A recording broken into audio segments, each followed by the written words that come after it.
আসসালামু আলাইকুম ওয়া রাহমাতুল্লাহ। মানুষের সংরক্ষিত খাবার খুব দ্রুত পচে যায় বনি ইসরাইল জাতির একটি ভুলের কারণে। তারা আল্লাহ পাকের সাথে এমন একটি নাফরমানি করেছিল যার দরুন আমাদের সংরক্ষণ করা খাবারগুলো খুব দ্রুত পচে যায়। এর আগে পৃথিবীতে মানুষের খাদ্য তথা আল্লাহর রিজিক এত দ্রুত পচে যেত না।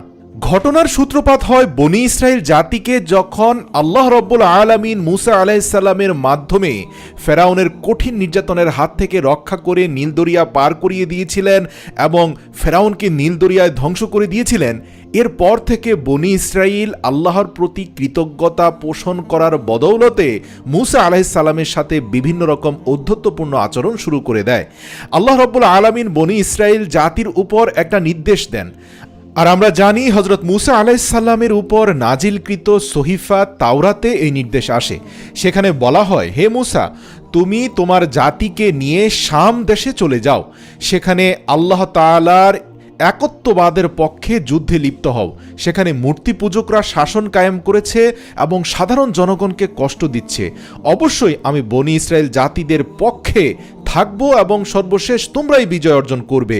যেভাবে তোমরা শক্তিশালী ফেরাউনের বিরুদ্ধে বিজয় অর্জন করেছ, একইভাবে তোমরা শাম জাতির উপরেও বিজয় অর্জন করবে এবং যেভাবে সাগর দিয়ে আমি ফেরাউনকে কাবু করেছি, একইভাবে শাম দেশের মূর্তি পূজক যারা বর্তমান সাধারণ মানুষদের উপর অত্যাচার করছে তাদের উপরেও আমি পাকড়াও করব। যাও, এক এবং অদ্বিতীয় আল্লাহর বাণী নিয়ে সামনে এগিয়ে যাও।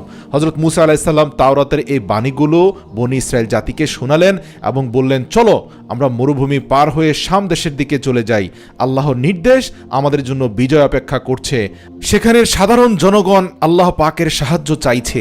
ঠিক যেভাবে তোমরা ফেরাউনের অত্যাচারে, নির্যাতনে কষ্ট পেয়ে আল্লাহর সাহায্য চেয়েছিলে, আমাদের উচিত আল্লাহর নির্দেশ অনুযায়ী তাদের বিরুদ্ধে যুদ্ধ করা, যাতে তোমাদের মতো অত্যাচারী আরেক শাসককে পরাজিত করে সাধারণ মানুষকে বিপদমুক্ত করতে পারি।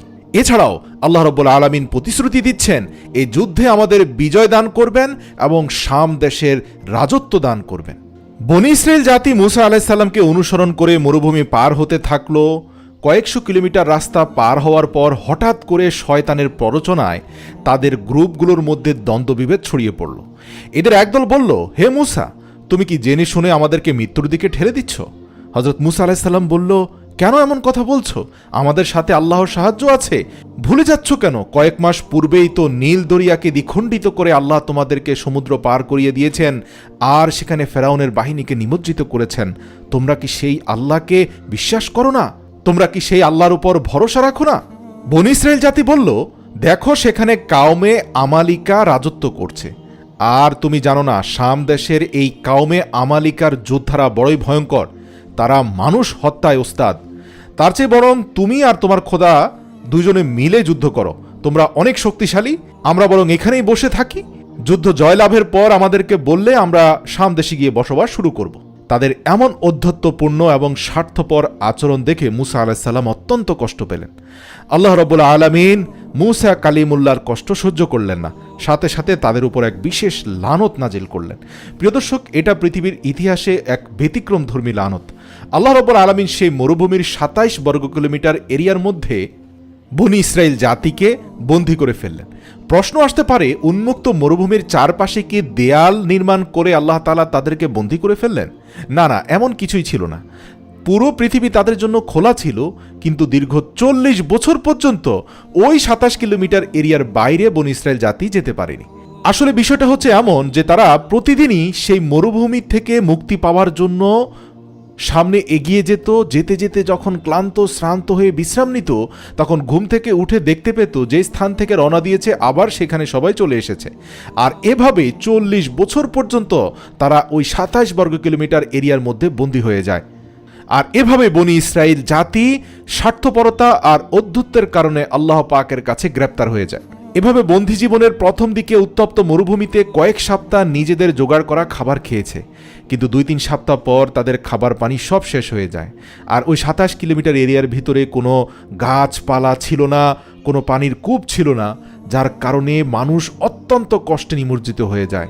এভাবে কয়েকটি সপ্তাহ যাওয়ার পর কঠিন সংকটে বিপদগ্রস্ত মানুষগুলো আস্তে আস্তে মৃত্যুমুখে পতিত হয়, আর তারা সবাই মিলে তওবা ইস্তেগফার করতে শুরু করে। তারা আল্লাহর কাছে বিভিন্নভাবে তাদের কৃতকর্মের জন্য ক্ষমা চাইতে থাকে। এছাড়াও খাবার এবং পানির অভাবে নিজ জাতির মানুষকে এভাবে মৃত্যুবরণ করতে দেখে হজরত মুসা আলাইহিসসালামের ক্রোধ থেমে যায়। এক পর্যায়ে তিনি নিজেই আবার হাত তোলেন আল্লাহ পাকের দরবারে, বলতে থাকেন, হে মালিক, নিজের কাউমের মানুষদের এভাবে মরতে দেখে আমার সহ্য হচ্ছে না। হে প্রভু, আপনি তাদের উপর রহম করুন, তাদের গুনাহগাতা ক্ষমা করে দেন। আল্লাহ পাক সাথে সাথে মুসা আলাইহিসসালামের দোয়া কবুল করলেন এবং বললেন, হে মুসা, হে আমার প্রিয় বান্দা, তোমার দোয়ার বদৌলতে আমি বনি ইসরাইল জাতিকে বেঁচে থাকার উপকরণ প্রদান করব। তবে হ্যাঁ, তাদের অধ্যত্ত আর স্বার্থপর আচরণের জন্য 40 বছর তারা এই মরুভূমির মধ্যেই আবদ্ধ থাকবে। তো যাই হোক, মুসা আলাইহিসসালামের দোয়ার বদৌলতে আল্লাহ রাব্বুল আলামিন সেই মরুভূমির অঞ্চলটাকে নেয়ামতে পরিপূর্ণ করে দিলেন। এরপর যখন বনি ইসরাইল জাতির পিপাসা লাগলো, হজরত মুসা আলাইহিসসালাম নিজের কেরামতি লাঠি দিয়ে একটি পাথরে আঘাত করলেন। তাদের 12টি গোত্রের জন্য 12টি পানির বহর বইয়ে যেতে থাকলো। আর যেহেতু সেটা মরুভূমি ছিল, তাই সকাল থেকে সন্ধ্যা পর্যন্ত সরাসরি সূর্যের তাপে মানুষের মাথা ফেটে যেত। এত কষ্ট যন্ত্রণায় তারা কষ্ট পেত। আল্লাহ রাব্বুল আলামিন সাথে সাথে এই 40 বছর পর্যন্ত তাদের মাথার উপরে কিছু মেঘ ফিক্সড করে দিলেন। দিনের বেলা সেই মেঘ তাদেরকে ছায়া দিত, আর পানির নহর দিয়ে জান্নাতি পানি বইয়ে যেত। বনি ইসরাইল জাতি সেই পানি খেত, আল্লাহর শুকরিয়া আদায় করত। এরপরে বনি ইসরাইল জাতিকে হজরত মুসা আলাইহিসসালামের দোয়ার বদলতে আল্লাহ তাআলা এক বিশেষ নিয়ামত দেন, যেটা পৃথিবীর ইতিহাসে অত্যন্ত উল্লেখযোগ্য একটা নিয়ামত। সেটা হচ্ছে আসমানি খাবার, মান এবং সালোয়া। সাধারণভাবে আল্লাহ তাআলা সেই মানুষদেরকে খাবারের জন্য আসমান থেকে 2 প্রকারের খাবার নামিয়েছিলেন। প্রথমটি ছিল মান, দ্বিতীয়টি ছিল সালোয়া। মান সাধারণত মধুর মতো একটি মিষ্টি খাবার ছিল। ইভেন এখনও ইঞ্জিলের বুক অফ এক্সোডাসে আপনি যদি দেখেন, সেখানে সেই খাবারের বর্ণনা এসেছে, সেটা শিশির কণার মতো ছিল।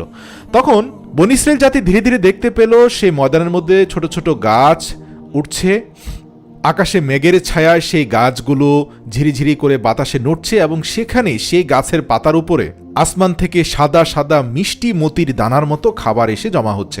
বনি ইসরাইল লোকেরা সেগুলোকে দেখে বলতে লাগলো, মান, অর্থাৎ এটা কি জিনিস? আর ওই একটি শব্দ থেকে এর নাম হয়ে গেল মান। তখন মুসা আলাইহিসসালাম তাদেরকে বললেন, এটা হচ্ছে সেই সুস্বাদু খাবার যেটি আল্লাহ তোমাদের জন্য আসমান থেকে পাঠিয়েছেন।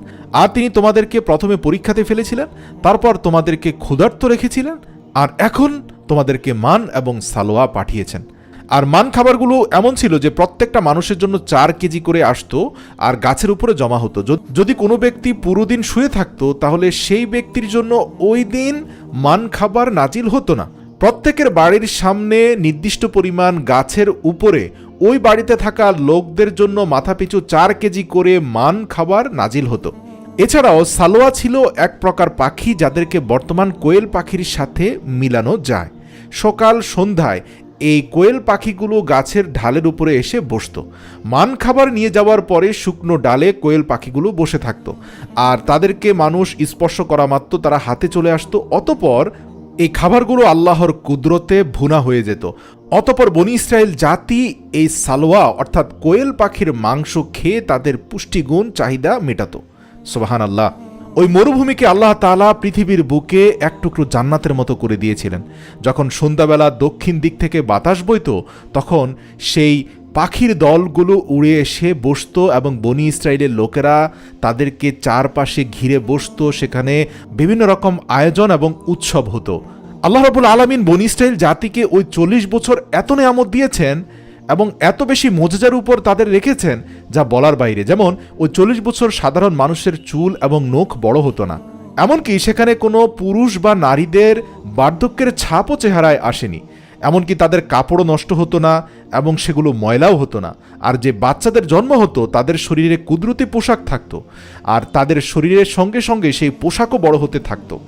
আর এমনইভাবে ওই তিয়া উপত্যকাতে বনি ইসরাইলের লোকেরা মান এবং সালোয়া খেয়ে জান্নাতি আবহাওয়ায় থেকে ঝর্ণার পানির নিয়ামত সহ্য করে 40টি বছরের অসাধারণ জীবন অতিবাহিত করল।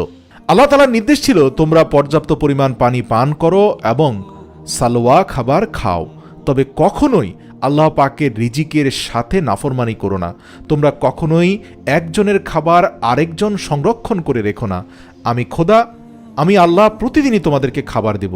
কিন্তু তারপরেও কিছু সংখ্যক বনী ইসরায়েল জাতি আশঙ্কা করতে থাকলো কখন না জানি এই খাবার বন্ধ হয়ে যায়, আর এজন্যই তারা আগামী দিনের জন্য খাবার লুকিয়ে রাখা শুরু করে দিল। আর এ থেকেই বনী ইসরায়েল জাতি পুনরায় আবার দুর্দশাগ্রস্ত হলো। আল্লাহ রাব্বুল আলামিন খুব দ্রুতই সেই খাবারগুলোকে পুচিয়ে দিলেন এবং সেই পচা খাবারের দুর্গন্ধ ছড়াতে থাকতো। যেই ঘরের মানুষ এই ধরনের পাপ কাজে লিপ্ত হতো তাদের ঘর থেকে মারাত্মক দুর্গন্ধ ছড়িয়ে পড়তো। প্রিয় দর্শক, আপনি জেনে অবাক হবেন বনী ইসরায়েল জাতিকে আল্লাহ তাআলা এত নিয়ামত দিয়েছেন। মুসা আলাইহিস সালামের মাধ্যমে নীল দরিয়া পার করিয়ে ফেরাউনের হাত থেকে উদ্ধার করেছেন। টিয়া উপত্যকাতে অধ্যত্বের কারণে 40 বছর বন্দী হওয়ার পরেও সেই মরুভূমিকে আল্লাহ তাআলা জান্নাতের এক টুকরো বানিয়ে দিয়েছেন। তাদেরকে আসমানি খাবার খাইয়েছেন। তাদেরকে ঝর্ণা থেকে মরুভূমির মধ্যে পর্যাপ্ত পানির ব্যবস্থা করে দিয়েছেন।